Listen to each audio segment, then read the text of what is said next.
All right. Okay, Zach and Arky, welcome. Nice to have you guys. How are you doing? Doing well. Hey. Thank you for having us. Yes, thank you for having us. So this session is primarily for transfer and freshman students, and we just want to give them some information and learn from experience from those who've gone through the process.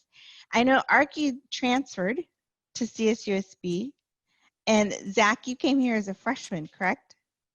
That is correct. Okay, so we're going to get both of your perspectives, but first I want you to go ahead and introduce yourself. Tell us a little bit about your background and your experience as an incoming freshman for Zach and as an incoming transfer for you, Arky. So who wants to go first? Arky, would you like to go? Alphabetical? Oh, sure. I'll go. A to Z? A to Z? Sounds good to me. Okay, so my name is Arky Vioma. I am a little bit about myself. Currently, I'm in the graduate program for MBA under cybersecurity. I am also MBA ambassador. I am the president of the Cyber Intelligence and Security Organization, and I'm also a SFS scholar. A little bit about my background and getting into CSUSB. I transferred in from San Bernardino Valley College back in 2015, and my experience just transferring in, honestly, it was a little concerning for the start of it, just because I was transitioning from semester to quarterly. But now that we switched from semester, I think that is a great, it's helpful to know that you're keeping that same schedule if you're transferring in as a student. But just trying to get to know people and trying to see where I can fit in and try to find where I want to be, honestly, for me was the biggest challenge because I didn't know anybody coming in. So I would say that's where kind of my difficulties lied transferring over. Go ahead, Zach. All right, thank you, Arky. My name is Zachary Taylor. I am currently a master's student as well. I am currently working down in San Diego as a cyber warfare engineer for Booz Allen Hamilton, who is a government contracting company. For me, as being an incoming freshman, the hardest thing for me was finding my major. So you would say I started as a computer science major, and then after my first year of computer science, I switched into cyber. So finding friends and, more importantly, finding my career interest after college was my big deal going into my freshman year. So Arky, you said that you had some problems transitioning to, I don't want to say, I don't know if you use the word problems, but the biggest issue is transferring to Cal State San Bernardino and not really knowing anybody, and feeling like, kind of a little lost. How are you able to kind of, now you know everybody, right? So yeah. How are you able to address, that feeling and getting to know people, and where did you get started? Because it's hard to just what do you do? Just go up to random people and introduce yourself, or just start talking to your neighbor in class, or what did you do? I mean, first and foremost, I started looking for clubs on campus, something where I can be a part of something that I was looking to want to do. So the first thing was being a part of clubs, and then just getting involved, honestly, wherever I could. If I see a campus community event going on, I tried to attend it if I could. And a lot of them, I became more it felt more welcoming, honestly, over time as I went to more and more events. It was very uncomfortable in the beginning, but it was me putting myself out there and then looking for the resources, taking advantage of the resources that the campus offers for students. It honestly tremendously helped me kind of find my own footing and meet new people. And, networking is huge, and it goes a long way. And even I got involved with projects, I got involved with the cybersecurity center, and I found my footing with cybersecurity, and that's honestly meeting people and learning off of them, and just having that academic environment, being in an academic environment, but making friends along the way helped me so much. And for you, Zach, you said that you just weren't sure of your major. What did you originally choose? Originally, when I came in, I wanted to do something with computers. And my last year in high school, I did a lot of computer science, and I was like, "Ooh, computer science sounds fun." But however, the first year of my college was not so fun. I learned that computer science has a lot to do with math, and math scared me when the numbers became symbols and everything looked the same. So then I used the Academic Resource Center at Cal State San Bernardino. I got to the point where I almost got kicked out. And I said, you know what? Why not we switch it up to me being a cyber student? And I promise you there's no math and you won't see me here again. And so after that, I started to be more familiarized with the professors on campus who have taught cybersecurity, help them with whatever projects. And here I am now being a master's student 5 years later. So it's incredible from that transition. Did you know anybody when you first started at Cal State? Did you have like a network? I had a few friends that were coming in as an incoming freshman at Cal State because my high school at the time had the agreement. If you graduate from here, you get to go from either Cal State, San Bernardino, or Cal Poly. I applied to both. Cal Poly put me on wait list, and San Bernardino said, come on in. So I was like, cool, I get to be with my Cal State San Bernardino friends that are going in. So that really helped me make a decision as well. And my friends that were not in the computer science field, they were in the other natural sciences, as in biology, and we kept in touch throughout the years. So it was really helpful. Arky, did you go through any like major change process? Because I'm sorry, my dog is barking here. But like either when you were at Valley to finally choosing your field, was there any flex about what to study? Oh yeah, I mean, initially, like, I was very similar, like Zach. Actually, at Valley College, I was studying in computer science. So I was a VP at Valley College for the computer science club. So I had initially that was my full focus was computer science, but transitioning in, I got to be a part of I forgot the name of the program, but it was basically a summer scholar experience, and I got to be a part of that. And again, that was just me just trying to dive in and just try to get to know people and meet people. And during that process, I got to meet Dr. Nessler, and I got to meet like Charles and a couple other people that became ultimately friends of mine along the way. And just seeing cybersecurity perspective, I immediately fell in love with that field and wanted to switch over. So it was like, I went from computer science to that. And even prior to that at Valley College, I switched twice. I mean, I was business administration with a concentration in computers, and then I switched over to computer science. So it's been a long path to get to where I am within cybersecurity, but yeah, definitely had some transition periods. Okay, so for all the students listening, this isn't a promotional session for cybersecurity. It just happens that, you know, as a counselor at the Career Center, I know a lot of cybersecurity students. So what I wanted to ask was, oh, that's right, Arky, you were part of the original drone team during the summer. That's right, hacking drones. That's cool. Okay, so one of our peer career educators came up with this list of do's and don'ts. Okay, and so I I want to go over them. His name's Christian, and he's from the Palm Desert campus. But I want to go over them and see, like, if you had any additional information to provide regarding these, because they're valid points that pretty much are good advice for any students, but especially for incoming freshmen and transfers. Okay. So we're going to go through the do's first. And either one of you, if you could jump in, we won't have time for both of you to say something on each of these points, but if either one of you want to jump in when I make this point, just turn off on your mic, okay? Point number 1, do take advantage of university services, i.e. the Career Center, library, rec center, counseling, psychological services, health center, tutoring, the den, student union, the student centers in the student union, the cave, etc.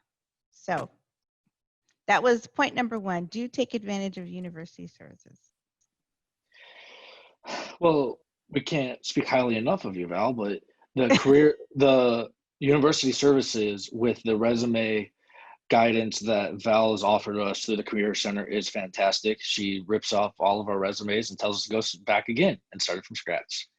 And like I mentioned earlier, the fact that I almost got kicked out of Counselor San Bernardino because of a bad first year, I used almost every single one of those services, and I said, I didn't party. I just had a really rough year. So I went to the psychology center and I was like, I just had a bad year. I'm like, I don't know why I'm doing here.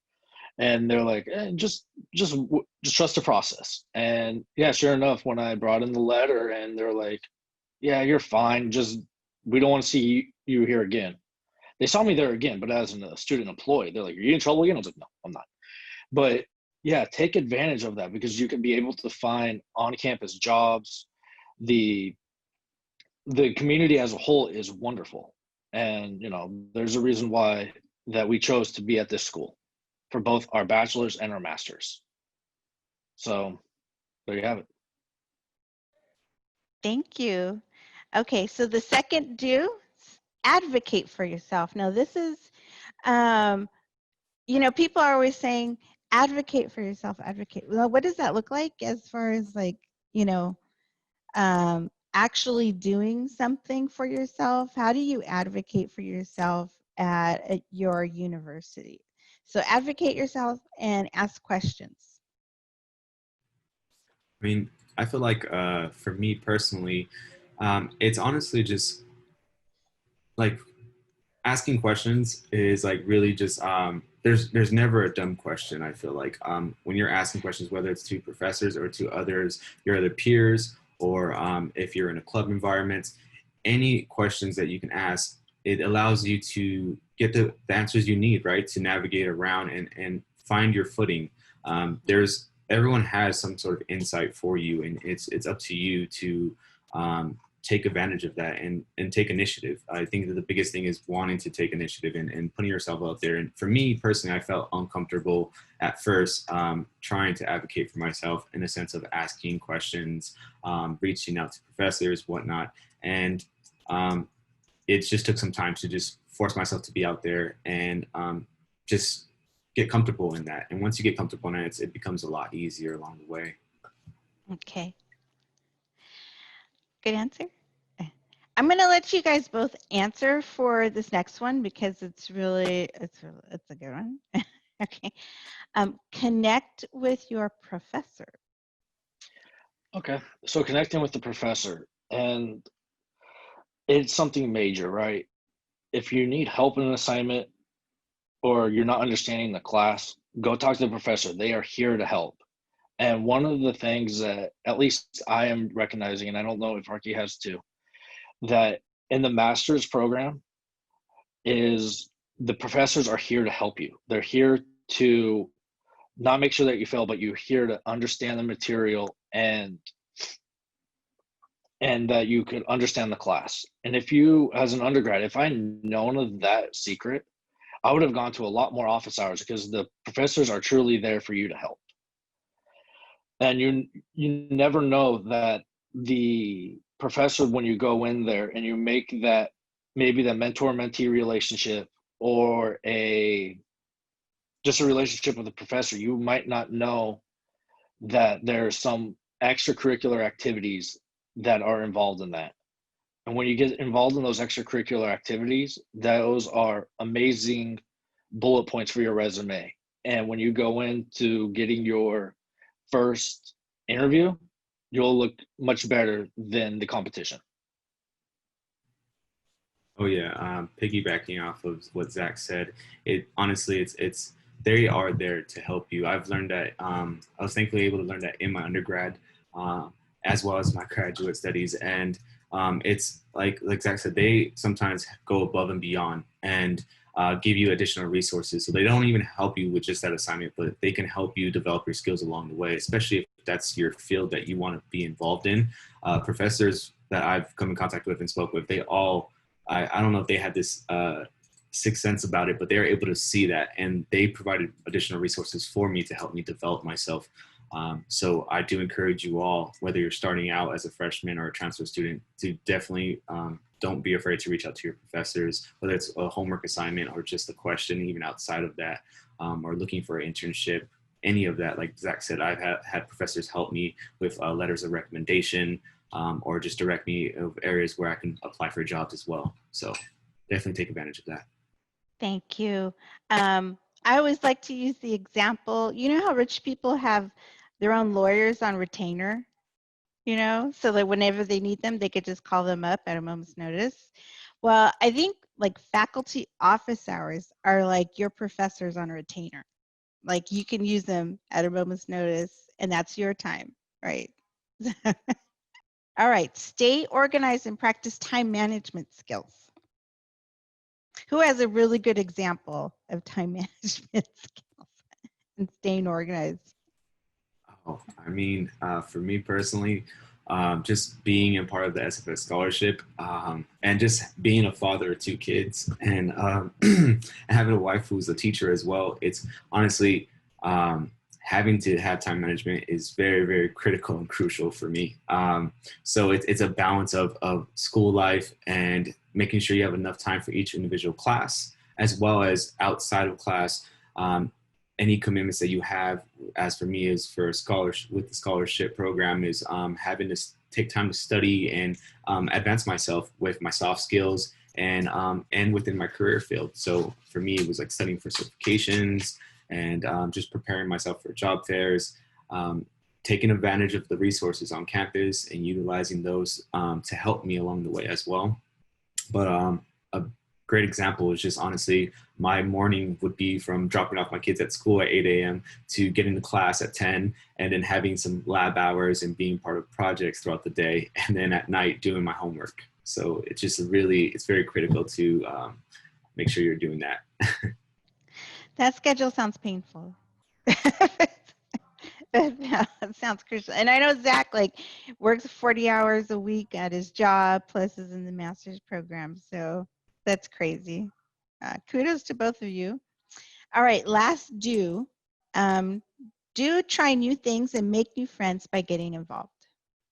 Friends, connections, they're usually the same thing, but the biggest thing I do want to point out is to get involved. No matter what your major is, make sure you get involved in those extracurricular activities. And I remember when the cybersecurity center, Val and I, we went to go up to Facebook, and we were asking Facebook, their top employees, when you look to hire somebody, what do you look at the school? What do you look for on the resume? They said, we don't look at the school, we don't look at the major, we ask one thing: how involved are you outside of school? Right? Involvement is the key. If you do something that you love and you're involved and you make new friends, those friends could help you get a connection somewhere at some other job, who knows, right? Friends and involvement is the key to your post-academic life. And that involvement could also put into your resume and could lead you through all the way through grad college and above. So yeah, I really highly recommend getting involved in your local club or organization. Thanks, Zach. Okay, so we finished the do's. That was great content. I mean, I'm so glad we're recording this information. So we'll have it for posterity, and more students can see it. We can promote it. But let's stop now and see. I just want to check. Lauren, do we have any questions in the chat yet? I know I said we'll take some at the end, but if anybody wants to ask a question in the chat, they can go ahead and do so now. No, we don't have any questions yet, Valentina. Okay, thank you. All right, so it's time to start with the don'ts. And just like the juice, there's 5 of them. And so whoever wants to answer, please do. We're looking for really great, interesting, horrible stories if you have, without sharing too much information. No pressure, Zach. I saw you look like, oh my goodness. Okay. Don't procrastinate or overschedule yourself. It's always easy to say yes. And as you get involved, you'll get to see that you get voluntold for a lot of stuff. And I didn't say voluntold. That's different. You get voluntold for a lot of stuff. And as much as you say yes, yes, yes, yes, you also have to remember that school, life, and family. And as undergrad students, majority of the time, your school comes first. And you don't want to overschedule yourself to the point where you have a project due in the next hour and you pray to the writing gods that, I need this paper to be very good. And you get that unsatisfactory grade of what you knew that you were going to get. And I'm experiencing that right now. I keep saying yes. And master's projects, when they're big, they come creeping up on you and you're like, oh no, oh no, oh no, especially right now during semesters. But with being semesters, we have a whole lot more room. So please do not procrastinate and do not overschedule yourself. I know you're thinking, but it's for a good cause. I'm scheduling myself, but you have to make that room for your academic and your free time, that life balance situation. Excellent. And I just want to thank you both for volunteering for when I asked you to be speakers for this session. I know you have a lot on your schedule and you could have said no and it would have been okay, but you said yes. Thank you so much. Okay. Do not study at the last minute. Oh yeah, do not study at the last minute.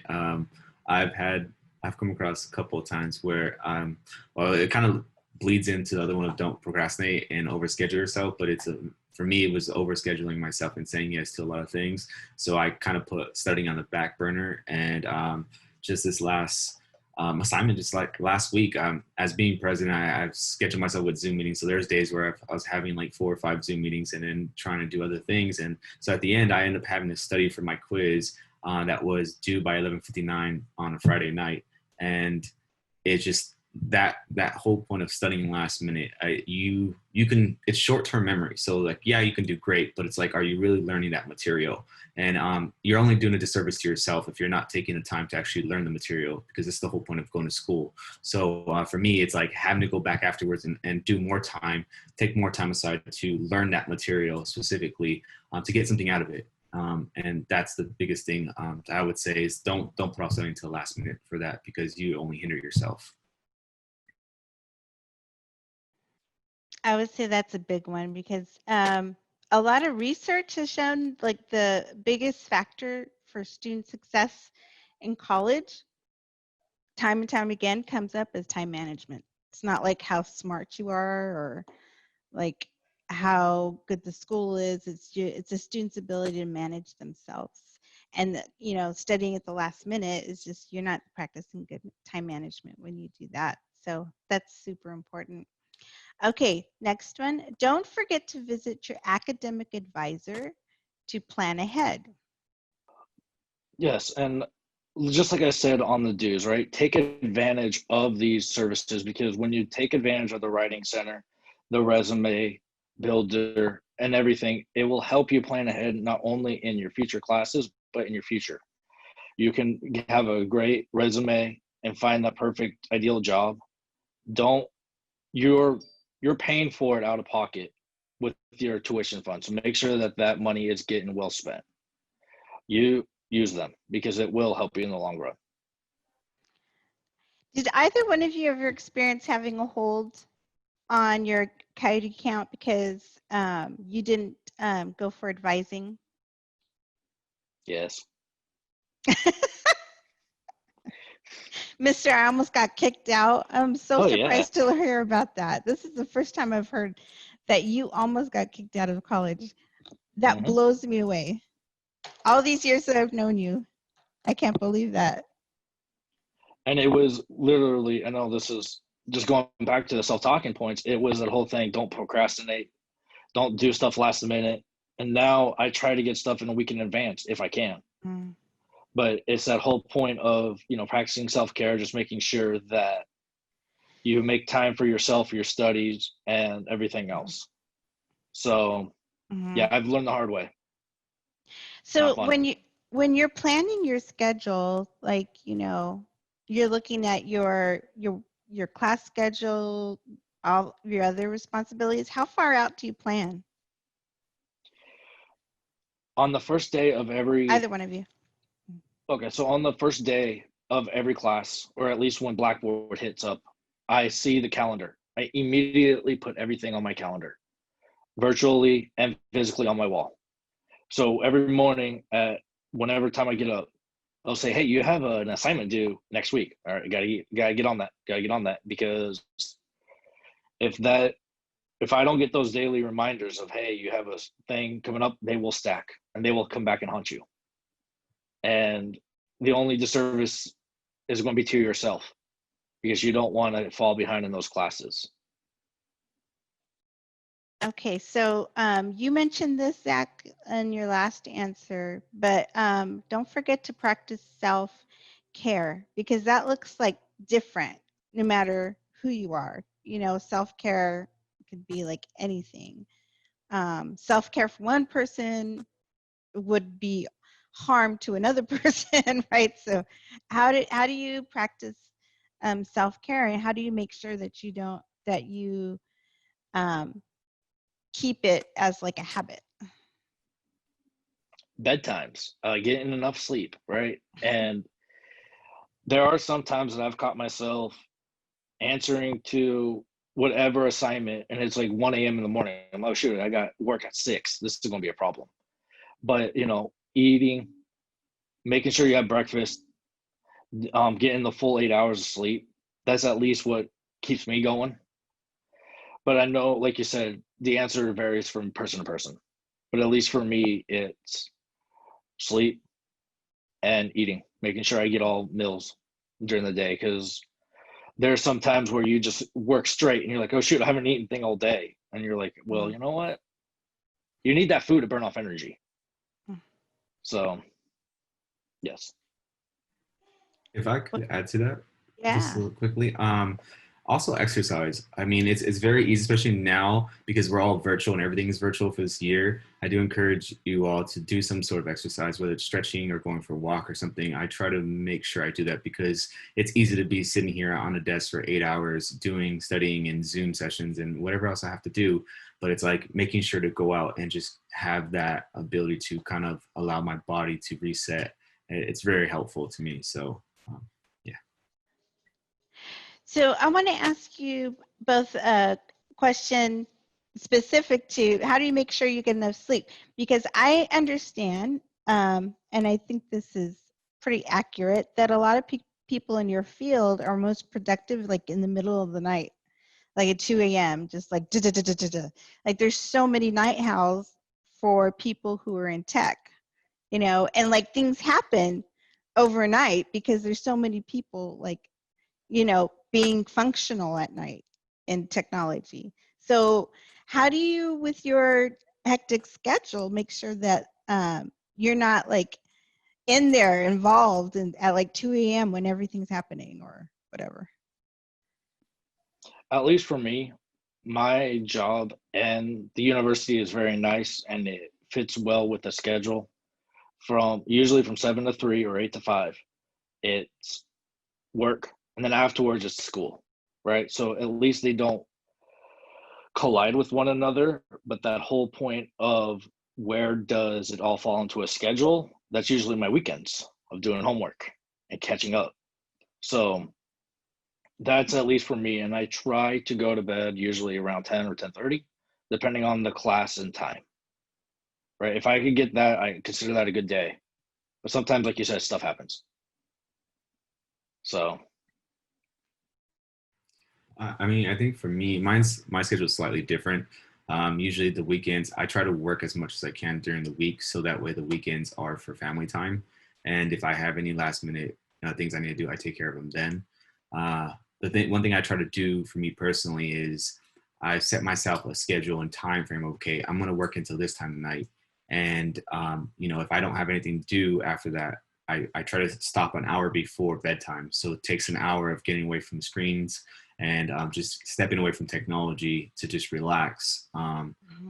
And before I go to sleep, honestly, it's so hard to be on technology and try to go to sleep right after. It just doesn't happen for a lot of people, honestly. Okay, this last one, I think we kind of emphasized it enough, so I'm just going to read it, and then I want to ask you a couple other questions. So the last don't forget to utilize academic support services, tutoring, writing center, supplemental instruction, office hours of professors. I think we've kind of covered those points. Make sure you do all those things. So my question to you both, whoever wants to go first, is if there was something that you could tell yourself, as an incoming freshman, Zach, and you as a transferring student, what advice would you give yourself, when you first started school at CSUSB? I think for me, one of the biggest things that in my undergrad studies I didn't do was look for internships over the summer. And so that would be honestly the top of my list. Is it doesn't matter what year you're starting, whether freshman transfer student, don't think twice about not putting yourself out there and applying to jobs for internships specifically, because it's getting that experience and are you seeing where you'd like to go. An internship it's a great opportunity for both you and the company, because on your end you get to see whether you want to even be part of that company and see if you're a fit. And it goes both ways, that relationship. And so that would be probably the top advice I'd give myself, is don't be afraid to go out there and apply. For me personally, I always felt like I was always behind the curve. I never felt like I had enough information to go and apply. So I was second guessing myself. So don't second guess yourself. Own yourself, go out there, put yourself out there. The worst you can be is in the same position you are in already. So you have nothing to lose. Oh, that was a good one. Yeah. For me, my biggest thing I would tell my freshman self would be get involved. Get involved, get involved, get involved. And not only because getting involved does help you on your resume and you develop very nice connections and develop great friends, but getting involved would also have taught me sooner than later that, hey, computer science would not be for me. So if I've gotten involved, who knows where I've been today, but like Arki stated, I am much better off than I was at day one, right? And every day you're going to keep seeing progress and progress. So yeah, if I got involved early, who knows? But that would be my biggest thing to tell myself, is to get involved early. Well, you both are like super involved. And, for somebody who is starting CSUSB during the year of COVID, that wasn't what we expected. So how are you staying involved virtually? I mean, I know it's not the same as like being around in person and stuff, but do you have any like experiences you can share as to how you've been able to stay plugged in and staying involved, but given that we're just all virtual, because now it's like for the rest of the year, right? For me, I think I get to see both sides because I am the president of the club. So for me, it's like trying to reach out to students, and the struggle that we're having as with me and the other officers, is that how do we get students to participate and show up to our Zoom meetings, or what we want to put on, what events can we put on virtually that's useful and helpful. So I get to see that part of it, but honestly, I'm in it because I feel like I'm already in because I'm wanting to give back to students. So I'm trying to see the best I can. But with that said, meeting with other presidents and other clubs on campus, it's a great opportunity to be a part of more than one club, because where a lot of clubs are not charging this year because of it. And as for us, we're not charging as well. So it's a great time to say, hey, even if you're in another major, it's always good to get involved in other clubs to see. Maybe you don't know if you might like something. You might end up falling in love with something else. And so I encourage you all to just get in, like Zach was saying, involved with clubs. And take advantage of that right now because it's free and a lot of clubs on campus. So, I mean, obviously you're not going to be on campus, but you can be involved in for us, we're having projects on Friday. So anyone that is free, they can jump on, get involved and learn something new, learn some other skill. Especially now as we move forward, you see how much technology is important to companies and being virtual, that's all technology based. So to be involved in technology wherever you're at, it still gives you a one-up in developing your skills, whether that's just basic programming or just getting involved in learning something new. So a lot of students don't use faculty office hours, and I'm always telling them, make sure you connect with your faculty. And I feel like a lot of students are hesitant to speak to their faculty. I don't know if they're intimidated or feel uncomfortable or just feel like they're not, I don't know.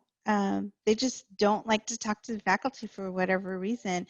Have you, either one of you or both of you, ever experienced that feeling, ever feel intimidated or uncomfortable or not confident enough to talk to your faculty? And if you did, how were you able to get over it?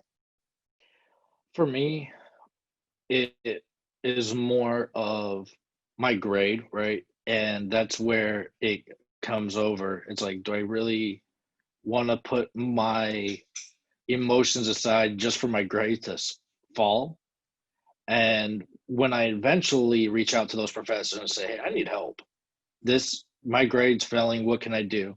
And it surprises me what they are willing to do for the students to be able to help, to give them those extra assignments or that extra tutor time or whatever it is. So for me, it was the grade factor of saying, nah, you just got to man up and go do it. Or woman up. Yes. Arky, were you ever intimidated by faculty? Honestly, it definitely was. As Dr. Nestler, honestly, he's at the forefront of my mind. Really? Yeah, in the beginning, just because I felt, honestly, it was more like I didn't want to look like dumb, or I didn't want to look like I didn't know. Even though I'm there to learn, right? I'm there to.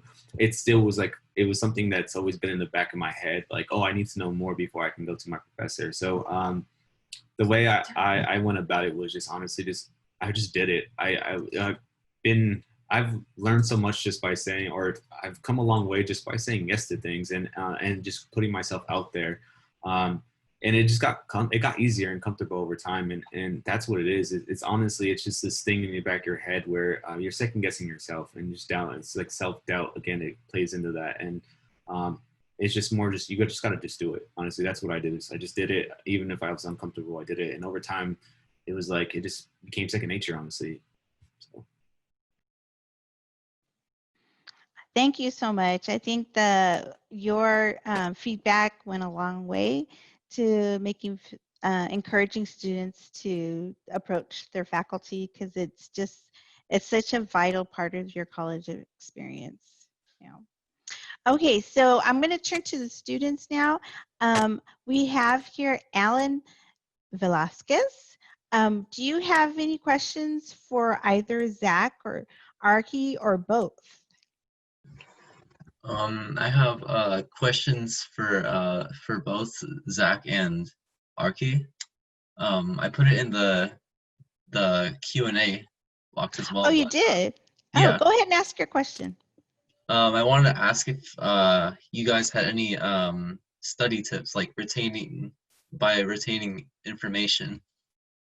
I think Zach, one of the things that I found that was very useful to me was that if you study, let's say if you give yourself 1 hour and you have 4 classes, you study 15 minutes each for a different class, you will be able to retain that information longer and more, because your brain isn't focusing on one task. You're thinking on other subjects.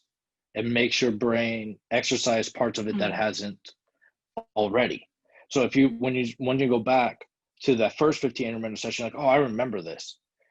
And within that 15-minute interval for that class, you can make flashcards, look at notes. That what has really, really helped me a lot in the study habit is allocating the necessary time to certain classes or subjects. I think for me, honestly, I feel like everyone has a different way of learning. So I think for me, the one thing I would say is first, understand how you learn, understand how you specifically learn. For me personally, I learned by reading a little, and actually I'm more of a visual person. So for me, sometimes I would buy Udemy courses and listen to those Udemy courses, someone else talking, and then go back to the material and read it and do a back and forth thing. And that's how I'm able to obtain information and learn so much more. But I've met other students that they can just read a book and they learn it like that, or others that just they need some sort of like viewing or video aspect, right? So yeah, I just encourage you to just first figure out how you learn best. That's the first and foremost thing, because the longer you figure that out, the longer you're going to struggle with that. So figure that out, and then for, like Zach said, note cards. For me, it's videos, and then, just reading, taking time out 15-20 minutes a day to read as well, and then meshing that all together in the end. Alan, thank you for your question. Okay, so now I'm going to turn on Ernesto's mic. Do you have any questions for Zach or Arky? Ernesto? Yeah, I do. Okay. Go ahead. So the question I have is just more so based on the experience of just embracing who you are and what you want to do. It's because when I came to CSUSB, I was initially intimidated because maybe I'm not as good enough as the other people, and that's why I wasn't able to take up as many opportunities as I wish I could. But now that I've regained the confidence to finally be myself and have the drive to go for such things, how would you continue to keep that drive, to keep you motivated? Mm-hmm. Yeah, that's an amazing question, Ernesto. So what you're talking about is imposter syndrome, right? So yeah, either one of you, Arky, Zach. So what I tell a lot of my mentees is the simple fact of don't compare yourself to others, right? Everyone has a different backstory, and that backstory comes with different challenges. What you need to realize in yourself is that you're starting right now, and right now is better than later on down the road. And the thing that keeps me driving is if I looked back at myself even a week ago, I am much better than I was a week ago. I've obtained, let's say, a certification or something, right? You got to look back. You are much better off where you are now than how you were X amount of days ago. And who knows, right? There would be a new student that's either a freshman or an incoming transfer, and we'll be looking at you the same way and be like, I'm just, I can't do it. And for me, I love reaching out and helping, and I'll be like, you know what, let me help you out and let me get to where you're comfortable and saying, wow, out of those X amount of semesters, I feel much better. Thank you. I could go give back to the community. So that's how I keep driving. I just to add to that, one thing is like, it's fake it till you make it sometimes. Honestly, like for me, in the moment, you just gotta tell yourself that fake it till you make it. And later on, you will look back and be like, oh, realize afterwards it comes a long way. But sometimes in those moments, you just need to tell yourself fake it till you make it and just do it. That helped me along the way a lot, honestly. Yeah, so it's fake it till you become it, right? Fake it till you Yes, become till you it. become it. Yeah, absolutely. Just start walking till it's like not even Not even any old thing to you. That's awesome. Okay, so now we have Jamie. Jamie, do you have any questions for Arky or Zach or both? No, can you hear me? Yes. I would like to say that you all brought up points that I felt coming in as a transfer student. I'm a senior now, so I gotta say my junior year was really rough. I had kids at work, so in community college, I was very closed off. I didn't trust anyone. I basically did everything on my own. I made it on my own. And so like coming to university, I had the same mentality, like I'm gonna do everything on my own. And I struggled the first few months. And you brought up really good points as far as talking to your professors, getting to know other people, or just, yeah, I definitely faked it. Like I just sucked it up and just did it. And I found really good networking as far as students that helped me with other homework projects, connected them with my professors. The whole idea of having professors that are doctors, it intimidated me. I never, in community college, as far as I know, like all of my professors had masters. So the whole idea is like, you know, the fear of talking to your professors at a university is like, oh no, they're gonna probably think I'm stupid, or I'm afraid to ask a dumb question. But yeah, I've come to realize that there is no dumb question. You have to put yourself out there, whether or not, if you're, you know, if you're afraid, or regardless, you really need to put yourself out there. I agree with everything that was said. I bet, Jamie, Arky's story of being a transfer student and a parent while going to college really resonated with you. Mm-hmm. Yeah. Definitely. Yeah. Thank you for sharing. Mm-hmm. That was amazing. Okay, then we have Maybelline. Hi, how are you? Hi, I'm doing good. I'm so glad that you joined us. Well, the time is yours. Do you have any questions for Zach or Arky or either one or both of them? No, but I just agreed with like most of what they said. Like I'm a transfer student, so this is my first semester, so I'm like still trying to get used to things, but I agreed with most of what they said. Thank you so much. Well, good luck to you and stay positive. This is totally new to everybody at Cal State San Bernardino. So don't think that everybody knows what they're doing, because we don't. Well, we kind of do, but you know, this whole new year, living virtual, we're just trying to figure it out and doing the best we can for students. So thank you for attending and staying in there.